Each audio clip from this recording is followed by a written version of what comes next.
Welcome to this video, and as you can see, I'm going to talk about and explain all the features of the Zeiss thermal scope called DTI 3/35. So they were not really, I would say, imaginative with the name of the device, but it is first, I would say, of the major European brands of classical optics that entered thermal market. I think that all of this started with, I would say, in Europe, in European Union, with Pulsar, which completely changed the whole landscape of the market. So now slowly, I would say the big boys are entering the game. So Zeiss was the first one, Leica followed soon afterwards, and we're going to talk about the Zeiss first device in the category of thermal optics. So it was presented in 2020, I think at the beginning of the year. They offered only one product, so only this device. And the price was, at the beginning, they set the price at 3,200 euros. Immediately, before first devices even hit the market, they already announced a special discount. So the price was 2,950. And it stayed this way all until now. As you can see, you can immediately see it's I would say, a distinct Zeiss style of the device. So the whole styling and everything it's done by Zeiss, you can see it. But on the other side, you can also see clearly written on the device that it's made in China. So I would say that Zeiss probably found a partner in Asia, in China, and they developed this device in cooperation. So Zeiss designed the whole, I would say, looks and the button placement and so on, but probably the sensor, the electronics and the display are from some other Chinese manufacturer, which it's understandable because honestly speaking, other brands are doing the same, but it is a little bit questionable if the biggest brand like Zeiss, if this is the right way to do it for them, because we know that Limca, DD Optics, Night Pearl and similar, they're all doing this the same way. Except that they are redesigning the devices from infrared or guide or similar Chinese producers a little bit less than Zeiss. But still, I think that a lot of people will raise their eyebrow when they will see that it's made in China. But still, the device is nicely made. And when I will talk about the optical performance and so on, I will tell a little bit more about how this device differs from the others. So the temperature range of this device is from 10 degrees Celsius, minus 10 degrees Celsius to plus 40. It's really ergonomically designed. Zeiss is very proud for this. These 5 buttons on top, they are all placed in a way that it's really easy to use it. And also the whole silhouette of the device, it's really nice, so you can hold it nicely with one hand. It has an internal battery, which is not exchangeable. At least not fast. You need to send it back to Zeiss to exchange the battery. It weighs around 450 grams, a little bit less than 20 centimeters in length, 9 centimeters and 6 centimeters in a diameter. A really slick and compact device. Startup time is quite long. It's around 10 seconds in reality, even though they will probably claim it's around 5. It does have a sleep mode. It has a video recording option, taking images, and also Wi-Fi connectivity. In the box, you're getting the normal size strap, a really nice carrying pouch, strap for the bag, and really a lot of connectors for everywhere where you wish to charge it. They send you the appropriate connector with the device, and it's charged by a normal Type-C micro USB, Type-C USB connector. You also get a guide in a couple of different languages, a cleaning cloth, and the device comes with a 2 years warranty, but if you register the device on their webpage, you get 1 year of warranty additional, so 3 years of warranty. The device also features a power indicator, LED, which I will talk more about it in the following sections of this video. The diopter setting on the left side, the connector for the carrying strap, really nice one, This is the metal part, everything else is made from rubber. 35mm lens, which can be focused with a rotating of the entire lens.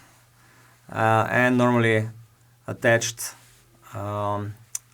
lens cap.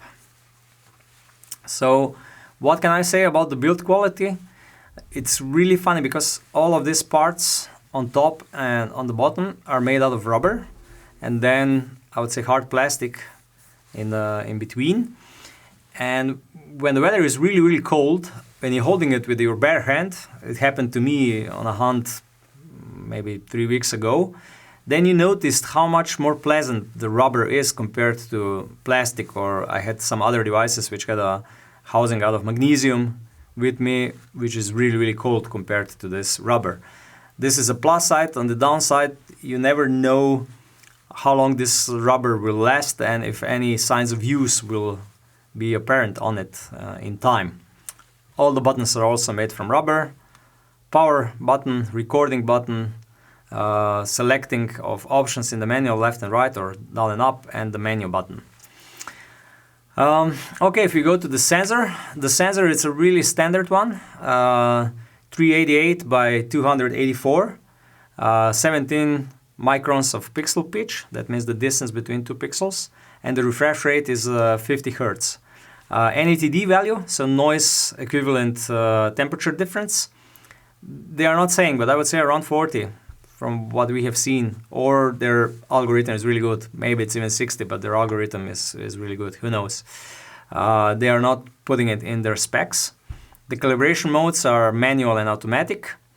And I would say in general, you get quite a good image rendering. I was surprised because in this price range, around 2,000 euros, 3,000 euros, 2,900, let's say, it's really close to 3,000. You are able to find devices with 4 times bigger sensors. So you are able to find 640 by 480 or 640 by 512 devices. But the image quality, I would say it's still very good. So it is an image quality which you expect from a 3,000 euros thermal scope. The display on the other side is LCOS, 1280 by 960. So it's quite a fine display, really good image quality. It does have a problem because of its type, because it's not AMOLED or something similar. It works only down to minus 10 degrees Celsius. So I would say that the display is the bottleneck of low temperature performance of this device. Honestly speaking, in Europe, I would say minus 10 is enough. But if you're in Norway, Sweden, somewhere up north, or Iceland and so on, or not to speak about Russia and Siberia and so on, minus 10 is a bit, I would say, limiting factor, because minus 10 degrees Celsius can be quite common in those regions. So when we talk about the optics, so it has a fast aperture 35mm lens with aperture of 1.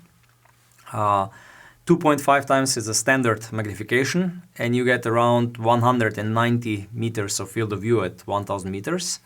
Range of detection is 1235 meters, 4 color modes, and you are able to use it with glasses, which is really important. There is a lot of devices on the market which, if you're wearing glasses, it's quite hard. Not this one. This one can be used with glasses. And you're able to digitally increase the zoom all the way to 10 times, I think. So 4 times the standard magnification. You are losing the details when you're cranking up the zoom, because it's a digital zoom inside.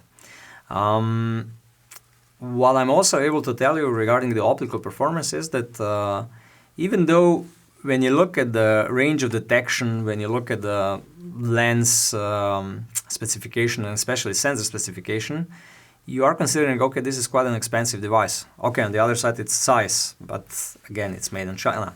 But still, when you are using it, the image quality is there. So the image quality is on par with other devices in this price range, or at least really, really close.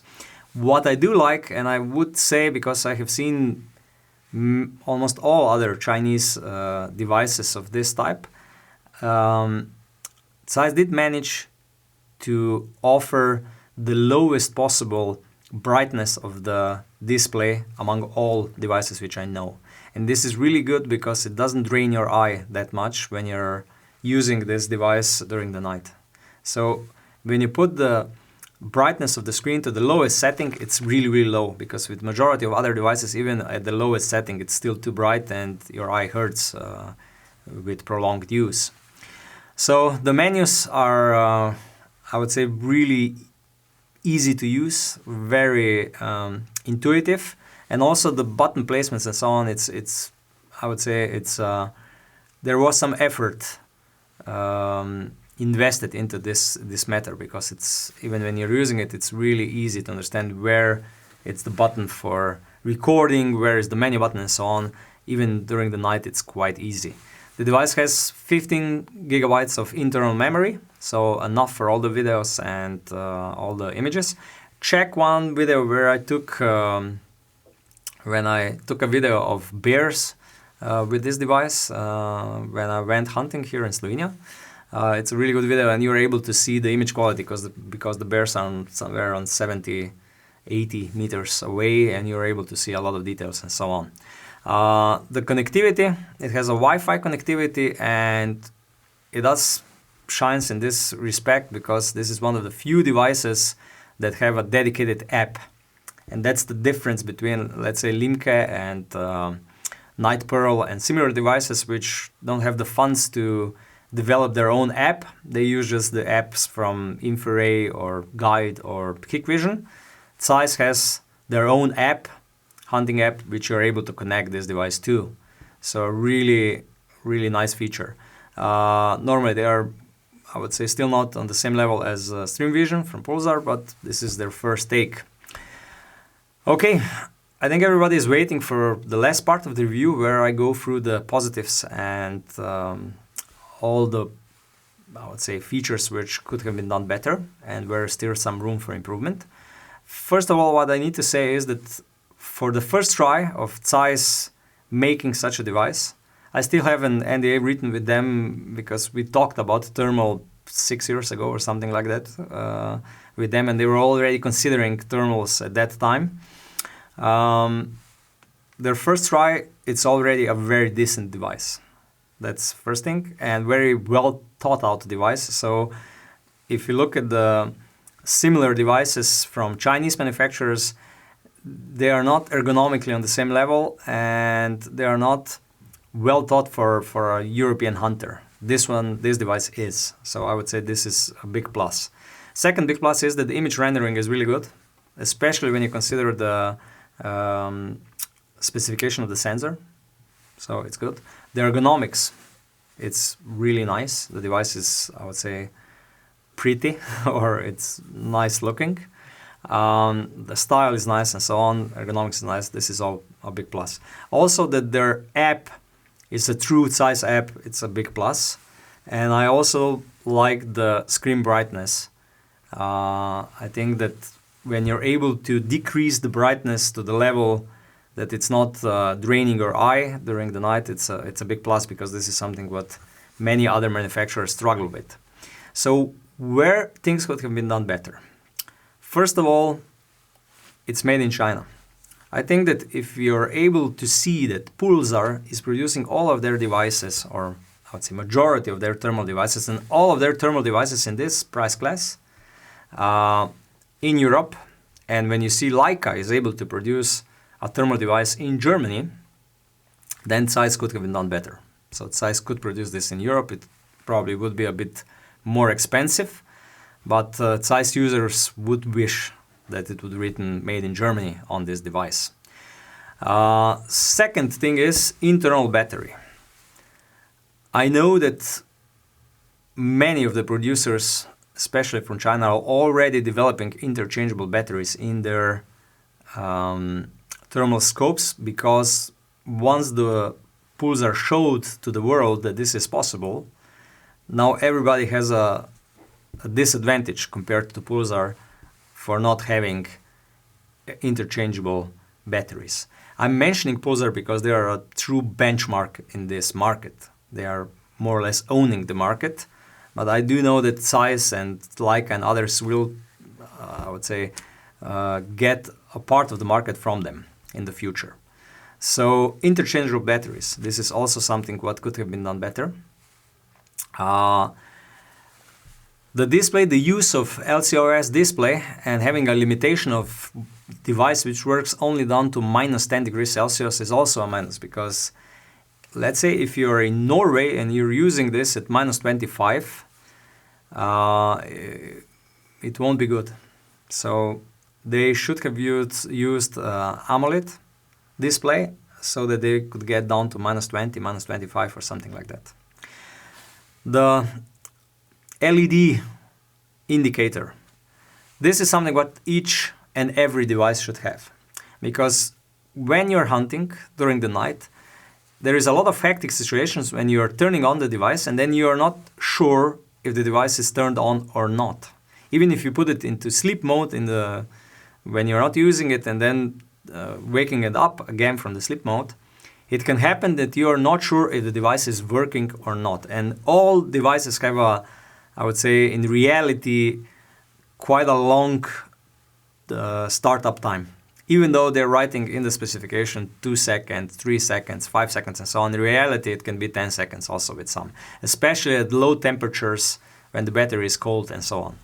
So, when you turn the device on, if the LED indicator shows the device is on, you will wait for those 10 seconds and you will not push this button 6, 7 times more just to be sure if the device is turning on or not. And in theory, the LED indicator should dismiss all of these problems. You turn the device on, you see that LED status indicator shows that device is on, and then in 10 seconds you're able to look through it and it works. With Zeiss, it's really funny. The LED indicator turns on when the screen is on, so it doesn't help you not a single bit for the first turn on of the device. Because again, you will be pushing the button 3 times, 4 times when you're seeing that there is some animal and you want to watch it, to see it really fast, and then the device needs 10 seconds to turn on. And the LED turns on when the screen is on. So it doesn't turn on immediately and shows you the device is on and just warming up. No, it becomes operational when the screen is already on. So completely useless, unfortunately. And I think this is one of the biggest disadvantages of this device. Normally, you can live with it. A lot of devices don't even have an LED indicator, but with this size, it doesn't really matter if it would have it or not. I have 2 more things where the device could have been done better. So the waterproofness is IP66. So it can take really heavy rain, but you're not able to put the device in water. So if it falls into water, it can just die and it can be damaged. Compared to the competition, this could have been done better. So hopefully in next incarnation or next evolution of this device, the waterproofness will be fully waterproof, let's say to 1 meter of depth, because some of these devices really get used very hard, and the waterproofness is a big plus. Last but not least, the name.